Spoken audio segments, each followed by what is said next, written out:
आदरणीय मित्रों, श्री अवतार का बोध हो, श्री माता धरती का बोध हो। मित्रों, आज का विषय है कि होली के 11 रोचक तथ्य। होली सामने है, इसलिए होली पर हम आपको 11 रोचक तथ्य, जानकारी भरा तथ्य या कहें कि सदप्रेरणा और ज्ञान देने वाले 11 तथ्य आपके सामने हम रख रहे हैं। तो नंबर 1, होली शब्द के जो है बहुत सारे हैं पर्यायवाची शब्द, यानी कि होली को विभिन्न और भी नामों से पुकारा जाता है। विभिन्न राज्यों में, विभिन्न जगहों पर अलग अलग नामों से भी पुकारा जाता है। जैसे बिहार में कहते हैं इसे फगुआ, फाग, धूली वंदन, धुरखेल, और राजस्थान में छारंडी भी बोलते हैं, छारंडी और धुलेंडी, और इसे बंगाल में दोल के भी नाम से कहा जाता है, दोल। होलिका और वसंत उत्सव भी कहा जाता है। और यह उत्सव होता है फाल्गुन की पूर्णिमा तिथि को, लेकिन एक दिन इसके पहले से और एक दिन बाद तक ये उत्सव चलता है। और स्थान विशेष में अलग अलग तरह की भी रस्में होती हैं। कहीं एक दिन पहले से ही होता है कार्यक्रम कुछ, और एक दिन बाद तक का भी होता है, साथ में कोई ना कोई धार्मिक सांस्कृतिक आयोजन।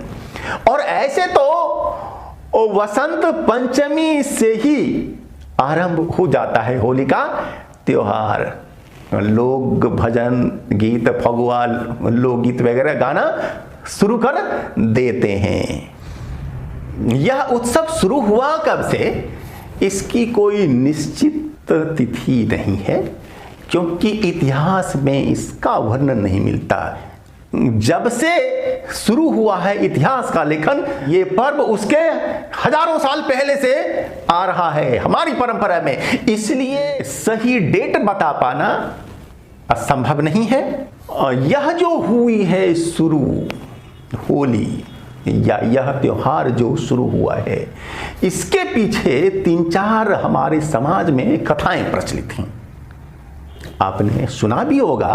सबसे पहली कथा जो है, जो मेन कथा है, वो ये भक्तराज प्रहलाद को उनके पिता जान से मारना चाहते हैं, इसलिए कि वे भगवान की भक्ति नहीं छोड़ते और अपने पिता को वे भगवान नहीं समझते हैं। यही वजह से द्वेष वश, अहंकार वश, अंधविश्वास वश अपने ही बेटे को चाहते हैं मारना, और उसमें वे सफल नहीं हो पाते हैं।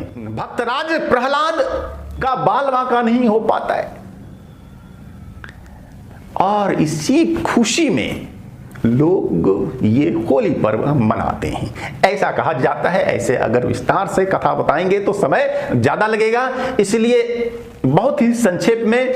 और जो दूसरी है कथा, वो ये कि बाल कृष्ण और उनकी गोपियां रास रचाते हैं, और उसी रास की जो है परंपरा वहीं से शुरू होती है होली, ऐसा भी कहा जाता है। दोस्तों, बहुत सारे लोग ऐसा भी कहते हैं कि भगवान श्री कृष्ण ने पूतना का उद्धार, वध इसी दिन किया था, इसीलिए ये त्योहार मनाया जाता है। और वास्तव में हमें लगता है कि ये तो है वसंत उत्सव के रूप में, और सारी कथाएं बाद में जोड़ी गई हैं, लेकिन यह जो है, यह वसंत के आगमन पर उत्सव के रूप में इसे लोग मनाते हैं। और एक वैदिक मान्यता है। वैदिक मान्यता क्या है कि लोग इस पर्व को नवात्रैष्टि यज्ञ बोलते थे। ऋषि गण इस त्योहार को नवात्रैष्टि यज्ञ कहा करते थे। और उस समय होता क्या है, फाल्गुन में पूर्णिमा होते होते कि ये तो खेतों के अनाज अब जो है होते हैं पकने वाले, अधपके से होते हैं तब। और उस समय अनाज को यज्ञ में दान कर और प्रसाद लेने की थी परंपरा, एक विधान सा था। खेतों से अधपके अनाज को लाना है और यज्ञ में दान देना है और फिर उसका प्रसाद ग्रहण करना है और उसके लिए फिर जो है एक ज्वाला अग्नि तैयार होती थी और फिर अग्नि में पकाया जाता था उसे। इसके बाद अग्नि में फिर पकाकर उसे लोग ग्रहण किया करते थे। और दोस्तों, अन्न को संस्कृत में होला भी कहते हैं। होला माने अन्न, और इसीलिए होला से ही होलिका शब्द, होली शब्द यह बना है, ऐसा भी कहा जाता है। चैत का माह जिस दिन से आरंभ होता है उसी दिन महाराज मनु का जन्म हुआ था, ये भी मान्यता है और इसीलिए इसे मनवादी तिथि भी कहते हैं। यह महाराज मनु, या कहें कि सृष्टि के ये तो आदि मानव मनु जी का जन्म दिवस है। जन्म दिवस के भी रूप में लोग इसे मनाते हैं और उसके एक दिन पहले से ही यह आयोजन होता है। दोस्तों, नंबर 8वां तथ्य वो ये कि होलिका दहन की भी है हमारे यहाँ पर परंपरा। होलिका दहन होता है और इसमें लकड़ियां तथा अन्य वैसी चीजें कि जो अब अनुपयोगी हैं, व्यर्थ हैं, बेकार हैं, वैसी चीजों को जमा करते थे।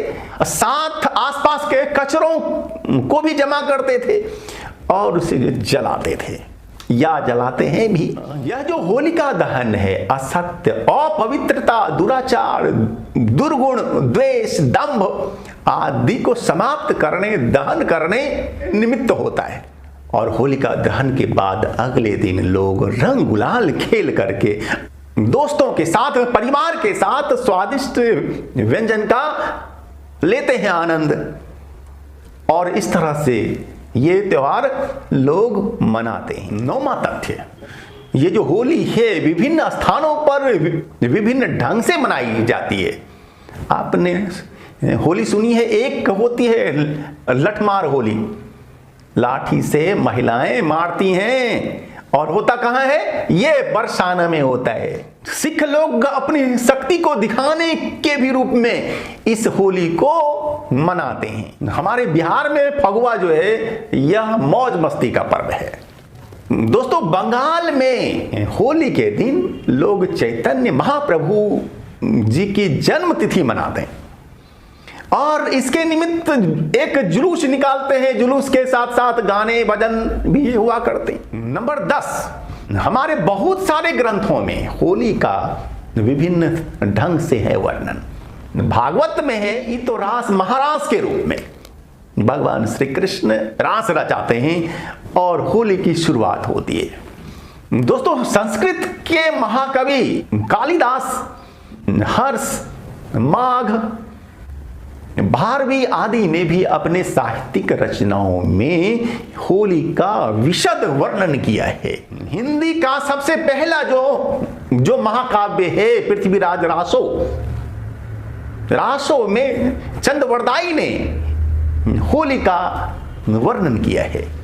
और फिर इसके बाद तो संत सूरदास, मीराबाई, जायसी, कबीर, जितने महान भक्त और साहित्यकार हुए हैं, सब ने कहीं ना कहीं होली का वर्णन अपने साहित्य में जरूर किया है। और अब अंत में होली के संबंध में हम 2 बातें आपसे कहेंगे। होली मनाइए, लेकिन इससे आप मनाइए बिल्कुल मर्यादा और नेचर के साथ में, ठीक है। आप होली में अपनी सीमा को लांघिए नहीं। होली नाम हुड़दुंग का ऐसा नहीं सोचना चाहिए। होली है कि ये तो आपस के द्वेष को, आपस की जो दूरियां होती हैं उसको मिटाने के रूप में आप इस त्योहार को मनाइए। अगर आपके परिवार में, समाज में दोस्तों में किसी वजह से हो गई हैं दूरियां, तो होली के बहाने उसको मिटाइए, फिर से एक हो जाइए। धन्यवाद।